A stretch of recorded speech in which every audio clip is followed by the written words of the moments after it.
You're tuned in to Around the Lens, the internet's only live streaming roundtable discussion podcast, featuring Zach Roberts, Ron Hamilton, Travis Keys, and your host, David J. Murphy. Hello and welcome to Around the Lens, episode 185, only 15 away from the big 200. I'm your host, David J. Murphy. Wow. Joining me as always is my co-host, Travis Keys. Hello, Travis. Hey, what's going on, guys? Not much. Glad to have you back as always. Are you back to normal? Have you reacclimatized to the United States after being in Italy? I want to say yes, but I don't think so. I have been going all over the place, from night shoots to morning shoots to, out in Long Island, Montauk, to New York City rooftops to, mines in upstate New York. So I don't know where I am or what I'm doing anymore, but I'm still loving it. Well, the year is 2019. I am... What? Who's president? No comment. Let's not go there. Move on. Well, if you're watching this show live or if you watch it recorded, you watch the video version of this show, you're going to see things look a little bit differently. I am testing out some new formats for the way the show is presented. So if you don't like this, sorry. It may change next week, but we're just trying new things out. I want to make the show overall better for you as a viewer, and in addition to making it already an awesome audio show. But we've got a great guest on this week. Yes. I'm proud to have one of our top Patreon supporters and also a great photojournalist in his own right. Let's welcome to the show Mr. Timothy Floyd. Timothy, tell the audience about yourself. Hi. I actually go by Tim. Tim it is. The reason I put, because if you Google Tim Floyd, you get a basketball coach. So all my web presence has to be Timothy Floyd just to kind of distinguish me, but I go by Tim. So for you, damn it.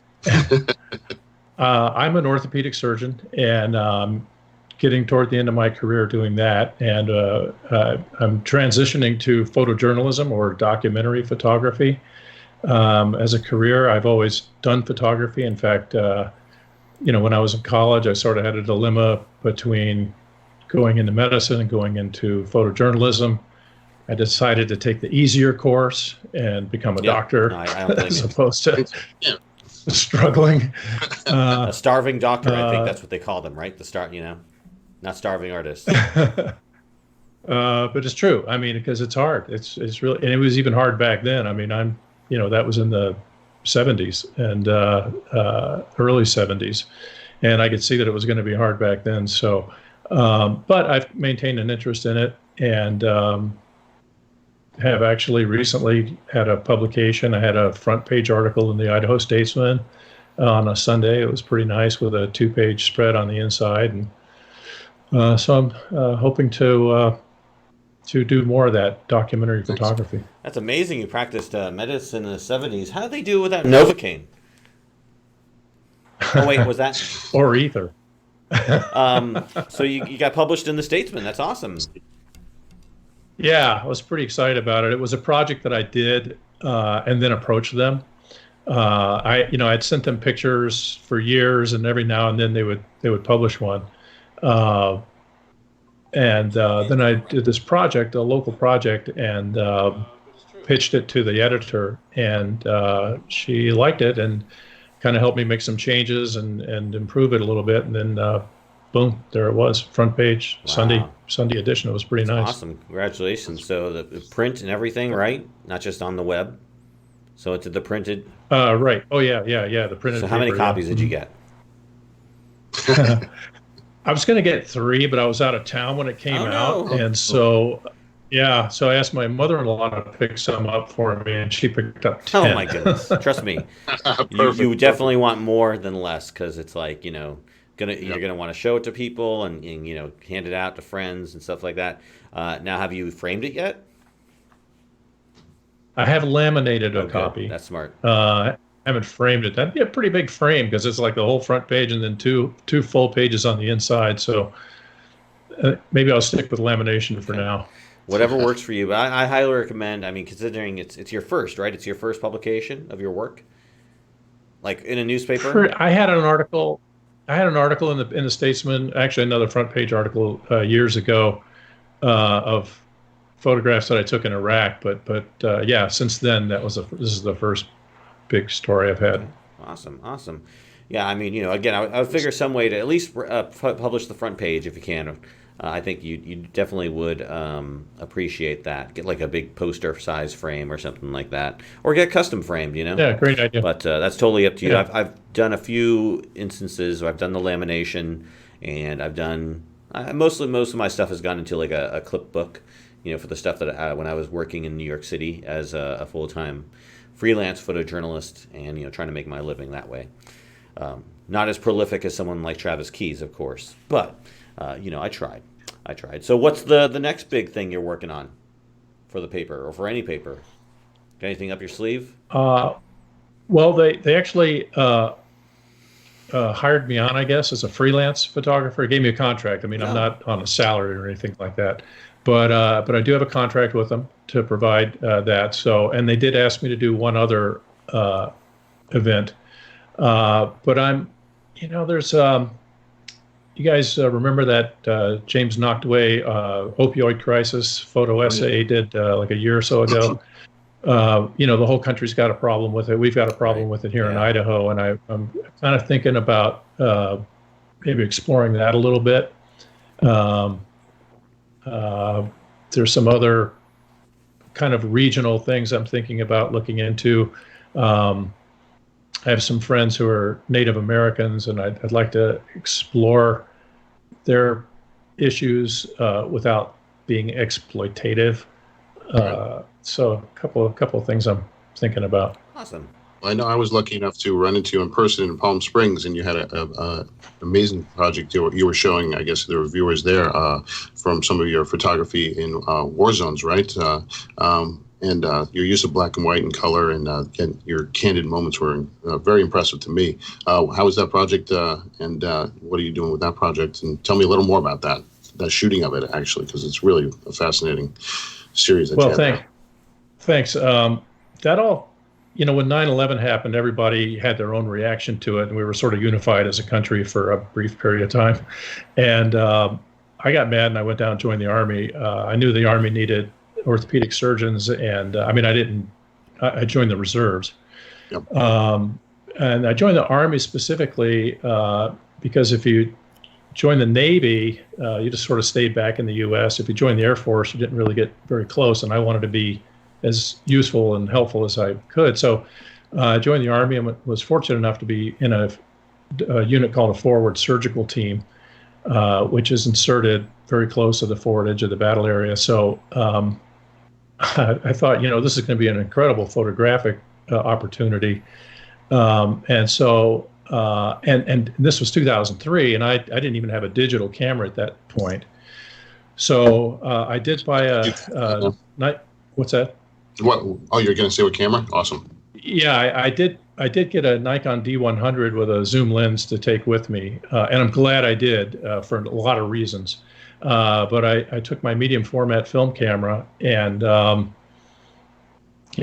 just photographed it. And then when I came back, didn't really do anything with the images for a while, and then did publish a book, which I was going to offer to give away. If anybody wants to subscribe to Patreon, they can get a copy of the book. We can talk about what level or whatever. I like it. And then I wanted to resurrect it. It sort of just sat there for a while, the project. And I wanted to resurrect it mainly because, like, for example, when the anniversary of the ending of World War I came along, there were all these things about World War I, and people went back in the archives and got photographs that, probably people had never seen before. And I think, a few of these are pretty good pictures, and they show the war from inside of a surgical tent and little missions that we made. So they're kind of unique. And so I wanted them to be in a place where if anybody wanted to search some archives, they could find them. So I've contacted a couple of museums, and they're in there now. They're military museums. One's the in San Antonio, the museum at the Army Medical Center there. And then one's at the Uniformed Services University in Bethesda. So at least they've got keywords attached, and I'm printing some of the pictures now to send to them, so they'll have actual physical copies. But at least they're keyworded, so that if somebody in the future wants to go, what was medical care like in combat and the Iraq War, they can hopefully find it. It's important to have those photos, especially in an archive of our history. So they're very important to have and to look back upon. Yeah, absolutely, completely agree. So yeah, that sounds like a pretty awesome experience you had there. And you were in the military for the reserves for how long? I was in the Army for 4 years, which I went in as an officer, and that's usually 8. But I got out after 4 years, and that's I didn't want to stay in as a career.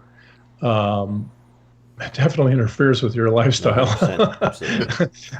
I mean, as soon as we went, I was there for the invasion. I was put in a forward surgical team during the invasion. Wow. So we marched north from Kuwait all the way to Tikrit, which is where they found Saddam, a few months after I left. But as soon as I got home, I got a letter from him saying, you're going to be going again in February. And I'd already been gone almost 6 months for that tour.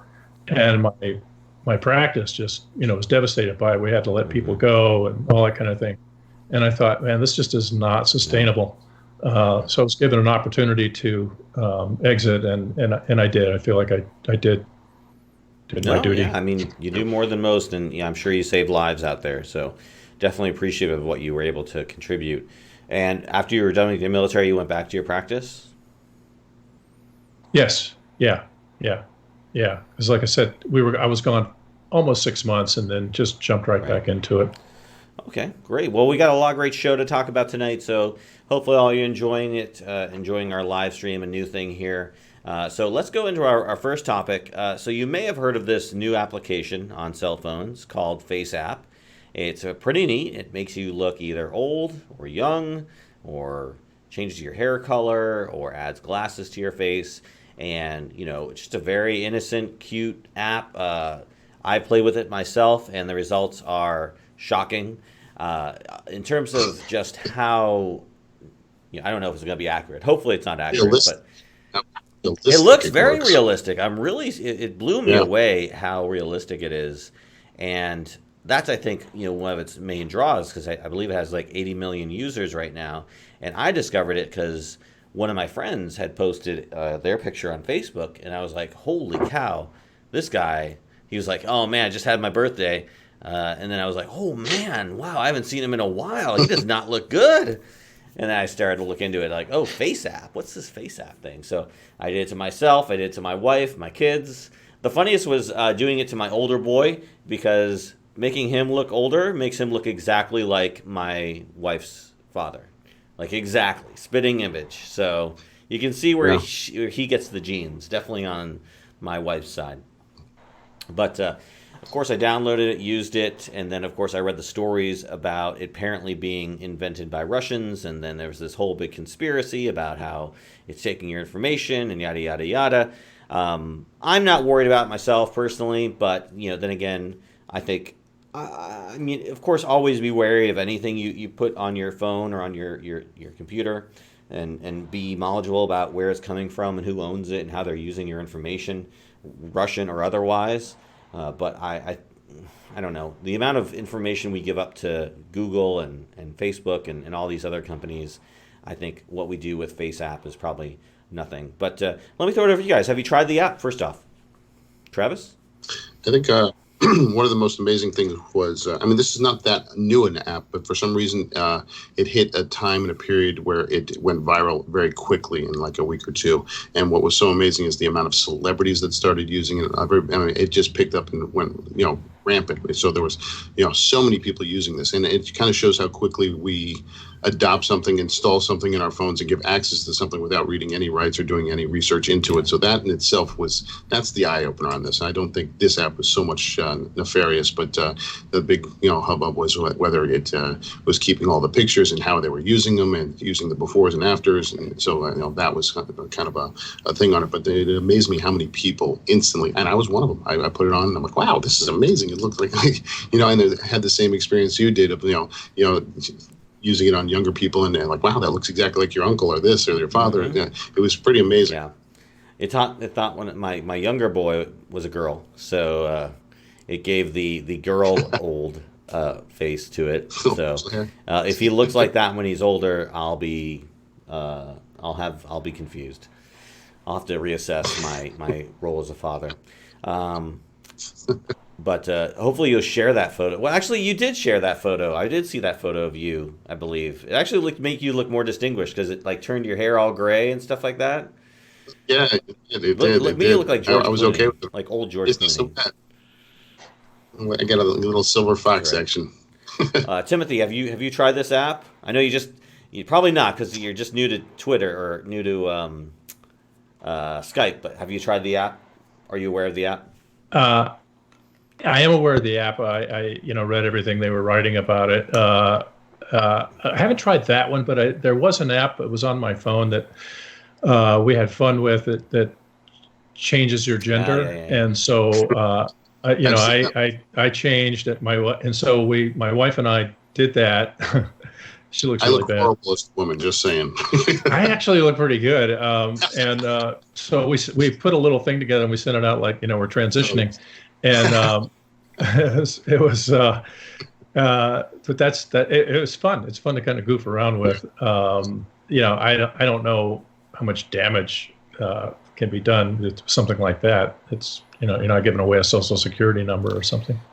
But I think if we feel like we really have privacy, these days we just don't.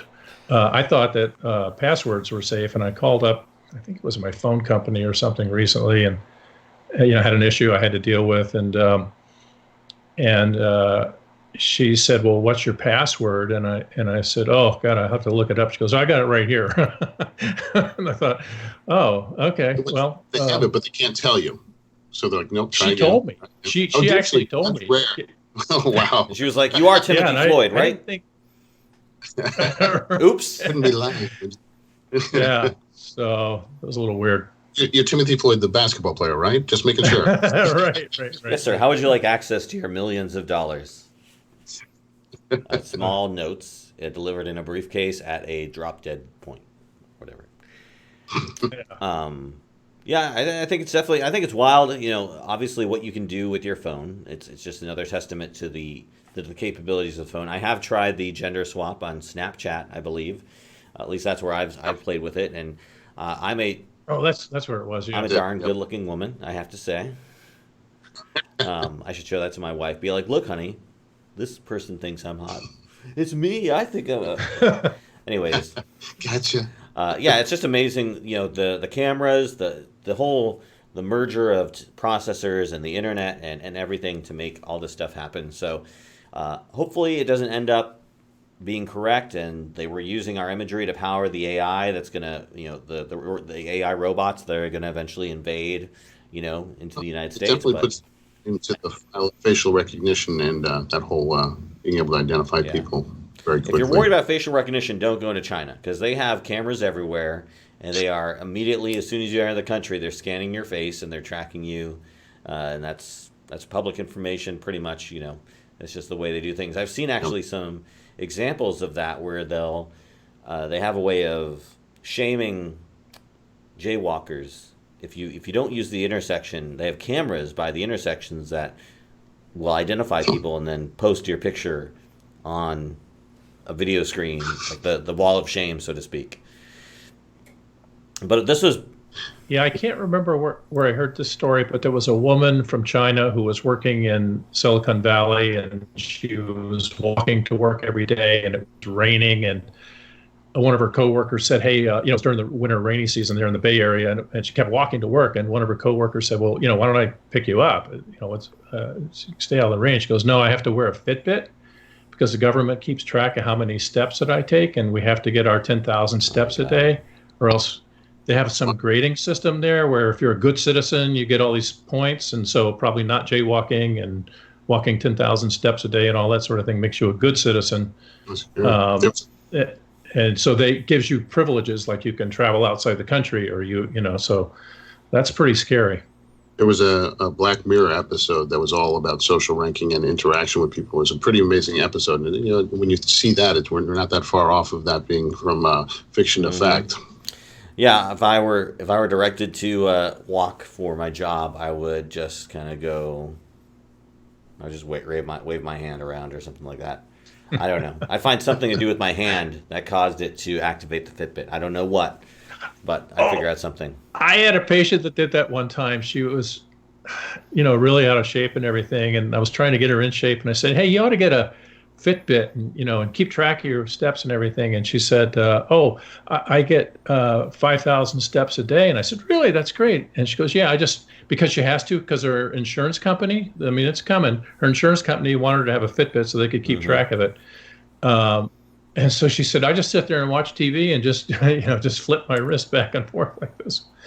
I get my 5,000 steps a day in." I get one of those. Put it in the washing machine.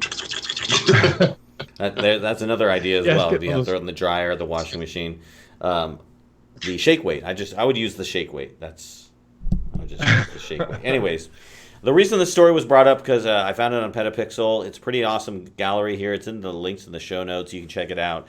Basically, it is a bunch of babies. The photographer decided to use the Face app on all these babies and put awesome looking smiles on these babies, and it just goes to show, first of all, the high quality of the app in terms of, and just how realistic, or not realistic, but just how well, again, the smile is on these babies. It's just, first of all, it's hilarious, but second of all, it looks incredibly good. I think another neat thing about the Face app is you can have your face turn left, right, whatever. You put something in front of your face. You could be like this, put your hand on your chin, and it knows that, and it models itself around it. So if you're willing to take the risk, I say give Face app a chance, and just use someone's phone that's done it. Yeah. All right. I've already talked to Vlad and Putin, and we're good. Putin called me. He said thanks for the picture. I said you're welcome, and that's all there is to it. All right. Next up is a topic about lawsuits and copyright. So basically, in this story, attorney got the Gigi Hadid story, or Gigi Hadid lawsuit dismissed. Basically, the photographer filed a lawsuit against Gigi Hadid, and then I think there was a countersuit. And basically, Hadid was saying that, hey, this is, my photo. It's me. I was smiling for the photo. I have the right to this photo, and that's not how photos work. Thankfully, the lawyer threw it out. Of course, we've talked about copyright on this show all the time. It's pretty much, second to Panasonic, the GH5. It's one of our most talked about topics. I'll throw it to you first. Travis, you deal with the stuff as a freelancer. You deal with copyright all the time. What are your thoughts on this story? Are you happy about this? This story is kind of scary, actually, because one of the main reasons it was thrown out was the copyright has not been filed, approved for the photographer. So he was thrown out, actually. So that's not a good thing. And it makes it more difficult. It's as a photographer, it's very difficult to fight these because they go into these, $30,000 kind of claims and stuff like that, which is not a small claims, court case, and makes it very difficult for anyone that that is in our field to fight these, especially multiple ones, especially one. And it's just so expensive to retain a lawyer and fight these in court. So that this, normally you would think that upon the shutter, we as photographers and artists, that's where the copyright starts, and it does. But the judge in this case threw it out, saying you had already registered, but it hasn't been approved yet.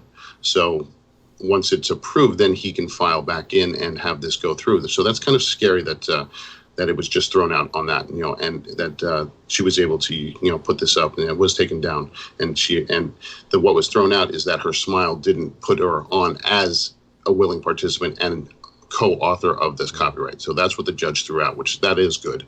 But you're looking at since I am chairman of APA New York, which is American Photographic Artists, we are, always advocates of, trying to, fight for copyrights for photographers. We have lobbyists down in Washington, and there's a very, very important legislation going through called the CASE Act right now. And the CASE Act is allowing photographers it's establishing basically a small claims court for photographers. So, you don't have to, pay all of this money to go in, and I think it's between $3,000 to $30,000 that you'll be able to claim and go into court and affordably fight these issues and copyright cases that wasn't there before. So, if you're a photographer right now, become very aware and active and trying to support this act, because it's really, really very important for us. 100%. And yeah, I didn't mean to obviously dismiss that portion of the story, but I wanted to at least address the good portion. Yeah, no, it's definitely. I don't know why any judge would. It's just a gross misunderstanding of the way the copyright law works and the purpose of copyright. And just so everyone's aware, when you file for copyright, that protects you, or that allows you to sue for actual damages versus like what you would potentially get paid. So, copyright law and having something copyright allows you to sue for up to, I think, $250,000 per infringement or something like that. If I'm wrong, you can correct me in the comments, but that's what having a copyright registration. You own the copyright to your image, like you said. As soon as you press that shutter, as soon as you create the image, you have a copyright and it's yours. And that's amazing that the judge would just dismiss it based on the fact that he hadn't registered it at the Copyright Office. That's amazing. It had been registered, but not approved. So it even had registered. It just hadn't been approved yet. So that's the scary part. Because, that isn't a quick process, right? That takes, time.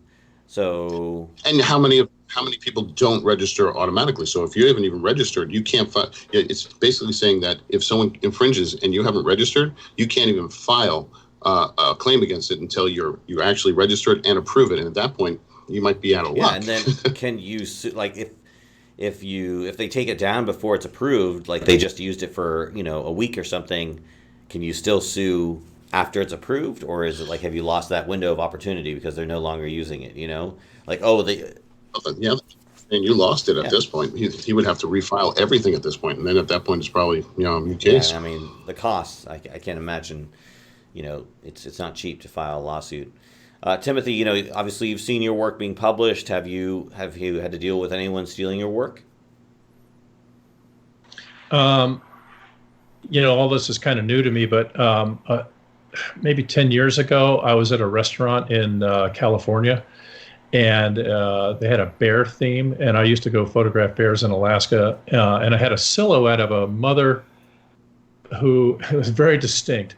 It was a mother grizzly bear she was sort of lame on, I can't remember if it was a right or left front paw, and she had 3 cubs. So skinny, lame, and 3 cubs on a lake edge. And that exact silhouette of one of my photographs was, they had it like in their window.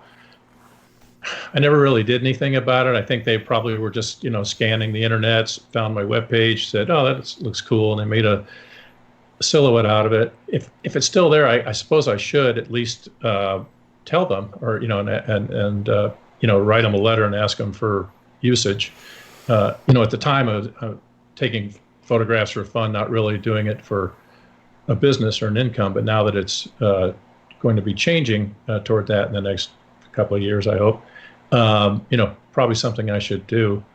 I wondered when I, read this and watched that video, which was extremely boring, that 24-minute explanation by that attorney, if the judge was just starstruck or something, because he went against, everybody else. I don't know. It's just kind of weird. Yeah, totally. I've never had anyone steal my work, like my commercial work. Like, I'm sure people have taken, obviously, my military work because they can. It's free. It's open source. But in terms of taking my stuff without permission, I can't think of any instances where it's affected me. I've had people ask to use my work for free, which, I've granted reluctantly. I initially asked for money, and they were like, "Well, we don't really have money to pay you." And I was like, "Whatever." It was stuff I was doing, like you said, for fun. But of course, that sort of snowballs into the overall landscape we're in now, where no one, people think they can just get everything for free. So it's a double-edged sword, but it's a tough area to be in because you don't know the rules, you don't know what's kind of the general guidance is. You're just starting out. You want to see your stuff being published. But yeah, we've talked to people before, and I would tell the same thing.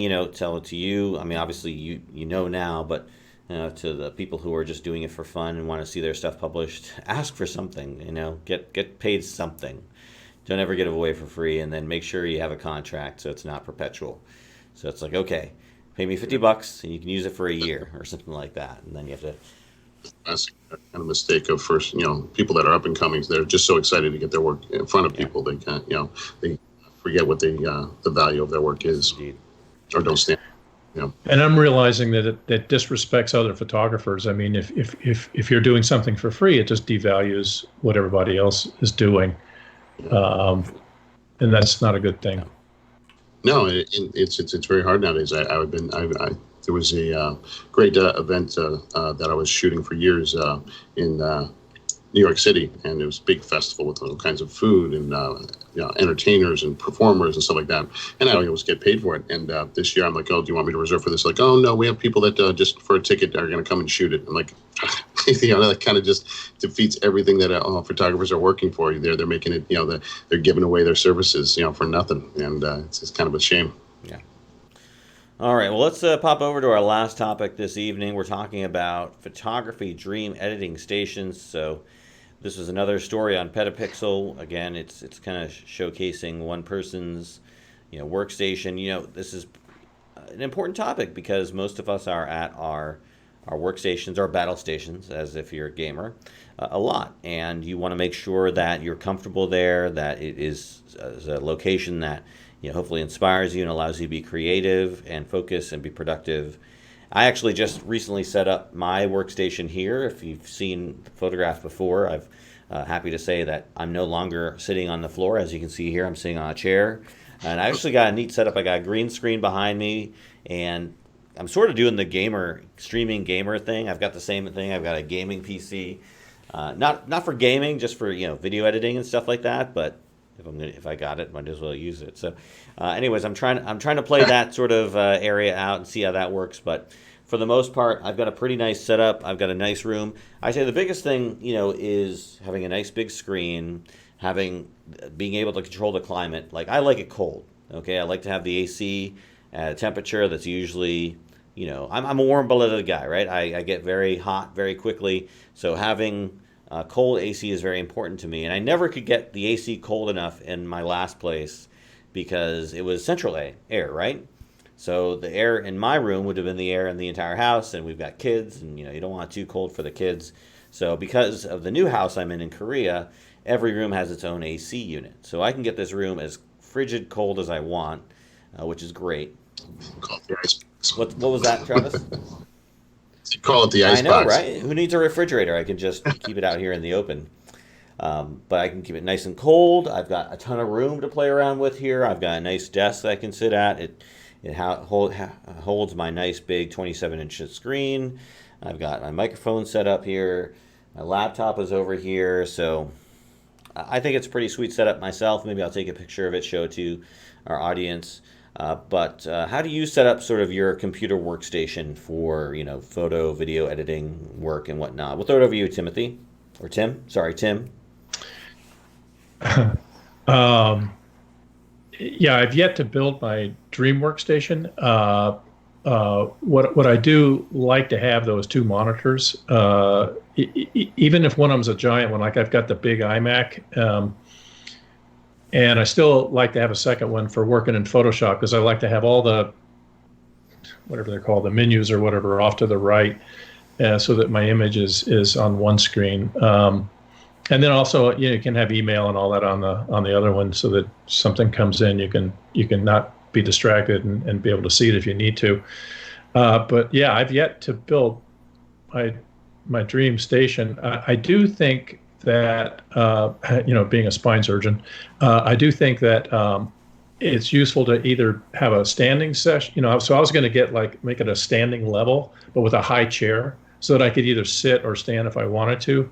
But I think, people who sit all day long, like that guy on the video said, he sits in his chair for 7 to 10 hours a day, I think is what he said. He said the cost of the chair saved him a trip to the chiropractor. So, you just want to be able to avoid that at all costs. So, and Travis, I think you said in a previous episode you injured your back recently. Yep. And a lot of it's due to prolonged sitting, and then you get up and you use your muscles, and then boom, you got a problem. So I think I'm going to make a standing workstation that I can still, sit at if I need to. They have all these wonderful desks now that obviously go from sitting to standing by a button. So, and you can get into it as low as I think it's like $300, and even IKEA has a version of it now. So you can definitely get in there and have the best of both worlds. Yeah, I bought 2 of those at Costco. Nice. Push a button and up it comes. It helps when you drop something under the desk that you just lift the desk so you don't have to really bump your head coming out. So that itself pays for itself. Exactly. The other thing that impressed me about that video is, when they showed the workstation, they showed his bed in the background. I mean, that guy lives in his workstation's in his bedroom. Yeah. So it's the prime retail, occupant of his space. Tim, so let's just work until he gets sleepy and then goes and lays down or something. It's a convenient. Tim, you said you have the adjustable desk? I bought tables. It's not really a desk, or it's a table that, like I said, at Costco, it's got a little button here with 3 different set heights, or you could set it whatever you want. Is it mechanical? So like it's powered? You press it and it goes up and down, or do you manually? Exactly. Oh, it's powered. Yeah. Yeah, it's powered. I saw something like that when I was at Costco. It has like a glass top, right? And the buttons are kind of underneath the glass. Yeah, it's white. Mm-hmm. So, but you like it? Yes, I do.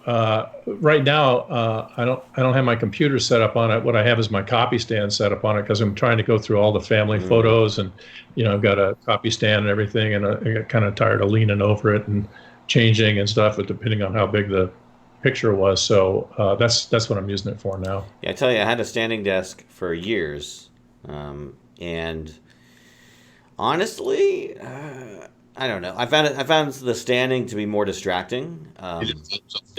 It definitely gets on you after a while. I actually bought a bar stool to kind of sit at my standing desk. Now I would alternate. I wouldn't, like, whenever I did this show back in the olden days, and in Keesler and in Biloxi, I would stand for the show. But then I would probably sit after the show because it takes a toll on you to stay standing for a while. You tend to get distracted by the back pains and by the leg cramps and just other body parts sticking to other body parts. But yes, for the health benefit, I mean, I'm sure that it's there. But I really like, I got the nice chair here. It's got the nice mesh and the lumbar support, so it's good for me. And it honestly, when I'm sitting, I can fully concentrate on what I'm doing in my work. And when I'm standing, I'm thinking about other things. In fact, the standing desk I had was a tread desk, so it allowed me. I had a treadmill underneath it, and I could walk while I was working. I did that for about a few months, and then I was like, okay, this is not really tenable. I couldn't do that. The only things you can really do when you're walking and using the computer are absorb information. Like, you can watch a video, you can maybe read a website, but doing anything like typing or anything where you have to like concentrate and do an action, nearly impossible, at least for any length of time. Maybe jotting out a quick email or something like that. I wouldn't mind getting back into it. But for the show, for this workstation I have here, sitting is the most comfortable and productive means by which I can get things done. But I have looked at those adjustable desks, and I've seriously considered getting one. They have one on the base where I'm at for about $550, but it's pretty nice. It's big, and it allows you to choose whatever height you want, from like, again, standard desk sitting to like chest level. So it's pretty nice. Mm-hmm. But Well, everybody knows I'm not a gear person, so I wouldn't have built a station like that at all. In fact, that picture looks almost exactly like my station. Does it? It's maybe not Huh. clean and it's polished, but I have the dual big 32-inch monitors on articulating arms, and Nice. I have the same kind of tablet you can draw on, and reference monitor speakers, and but I also have my podcaster soundboard and mics and cameras and stuff like that. So yeah, I've definitely built a system like that, and I'll do the same thing. I'll clean up my desk so it looks good in a picture, but put it up so people can see what I'm working with. Great. I'll post my picture. You post your picture. We'll add those photos to the show notes and maybe throw them on Facebook or something like that. I'm actually just using. And if you have I'm questions, just using the one monitor right now. I've got a 27-inch. It's a touchscreen monitor, which is great. So I can just reach out and touch it and stuff like that. Yeah. But I don't feel the need for a dual monitor. I mean, this is big enough. It's close enough to me. I've got dual monitors. I've had dual monitors at my last job. Because I'll have Lightroom up on one, and then I'll instantly bring it up to edit on Photoshop on the other, so I can go back and forth and reference or editing videos, or so I have to have multiple stuff going. No, I don't deride the multiple monitor setup. I mean, honestly, in a perfect world, probably have 3 monitors, all wrapped around me. That's the one thing I don't like about this workstation. Play simulators, gaming, Exactly. right? Well, You can look around. what's funny is my brother, he bought his son like the top of the line video gaming rig because he said he wanted to be a video game YouTube streamer person, right? So he had everything, and I was just like so jealous. Triple monitors, VR, everything. I was so jealous. And now I'm doing it. I did a little test on Twitch the other day. Maybe I'll do Around the Lens streaming or something. Around the Lens gaming, huh? There you go. There you And go. I was Around playing this brand new game. You may have heard of it, Skyrim. Oh yeah. Is there a new one out? I'm kidding. I'm playing the 10-year-old Oh. game. Is it? All right. I haven't heard of it yet. Oh, it's a great game. I don't know. Do you play games at all? Probably not, Tim. Nah. I'm guessing not. And Hangman. Hangman. Oregon Trail. Pac-Man. There you go. Pac-Man? Okay. I'll leave that goodie. All right, awesome. Well, let's wrap up this week's show. Tim, where can people find out more about your work, you and your work? I have a website. Actually, I have 2 websites. TimothyFloyd.com. That's if you go to Tim Floyd, like I said, you find a basketball coach. My forward surgical team was a 934th forward surgical team, so I have www.934fst.com. My Instagram, which I'm on every now and then, is Tim Floyd Photo. Cool. And where can they go if they want back surgery? Or what, spinal surgery? What is it? Better hurry because I'm 64 and I don't know. Probably not going to be doing this a whole lot longer. But I'm in Boise, Idaho. Okay, great. So hopefully we get some referrals. If not people wanting you for your photography work, they'll want you for your surgery, your capable surgery. Well, hope they don't have that kind of problem. Anyways, all right. Well, thanks so much, Timothy. Tim, appreciate your time being on the show. Travis, you got anything going on people need to look out for? I know you're going to Condo, right? Or Cando? Yeah, I'll be going to Cando for Sony, which is a nice outing for all the kind of creatives and passionate Sony shooters and Sony artisans and all the engineers. And it's a really amazing event for a couple of days. We go out to that. But this, I want to close with this one saying all the photographers out there and everybody that's into it, please take a look at the CASE Act that's been introduced and support this bill that's for photographers and making it available for us to have a small claims court for our copyright infringements and stuff like that. It's very, very important. And if you want more information on that, you can reach out here at Around the Lens or to me personally at for American Photographic Artists at chairman@apanewyork.com. And is there a link we could put in the show notes? Yeah, Petapixel has a wonderful thing on the CASE Act bill, and we'll put up some links. Absolutely. Okay. Great. Hey, Dave, I just wanted to mention Yes. Patreon giveaway. Okay, great. Right? So what? $5 Patreon, $10 Patreon. What do you think for a copy of the book? $10 gets you in there. Just are you talking about a contest, like a giveaway Donation. contest, if you're for all our patrons, or every patron gets one? No, I was thinking. I think if a new get a new Patreon subscriber at Chin the the- $5 or $10 level, they'll get a book. I'll send them a book. Let's talk about that offline. We'll finalize All that right, offline. all right, I don't we'll want talk to make about a. Figure out the There may be I rules don't want to. involved I with don't that. necessarily know. want to like commit. I don't have any copies of the book you have, and we got to iron out those details. But I thank you for offering that. But once we figure out that out, I'll make sure to let everybody know, and we'll hopefully get some more people. I would say, join Patreon. We support the show. Again, Tim has been a great supporter of us. We really appreciate your patronage, Tim. You've helped us, expand and do things, and support the show. kids through school. Yeah. Any support would be absolutely awesome and appreciated. But we'll let everybody know how they can get a copy of your book and support Patreon as well. And really appreciate you doing that for us. Anyways, I'm going to end this week's show. Thank you, Tim, so much for being a guest. Truly appreciate it. For Travis Keys. Thanks for asking me to be here. Hey, thank you for coming on. I really appreciate your time. And you're always welcome back. For Travis Keys, I'm David J. Murphy. This has been Around the Lens, episode 185, and we are out. Thanks for tuning into Around the Lens. We hope you enjoyed the show and hope you'll join us next week. In the meantime, go to AroundTheLens.com for show notes from tonight's episode, as well as links to our Patreon, YouTube, Facebook, Twitter, and Instagram pages. We're also always looking for new and exciting guests to feature on each show. So if you know somebody who might be interested, let them know.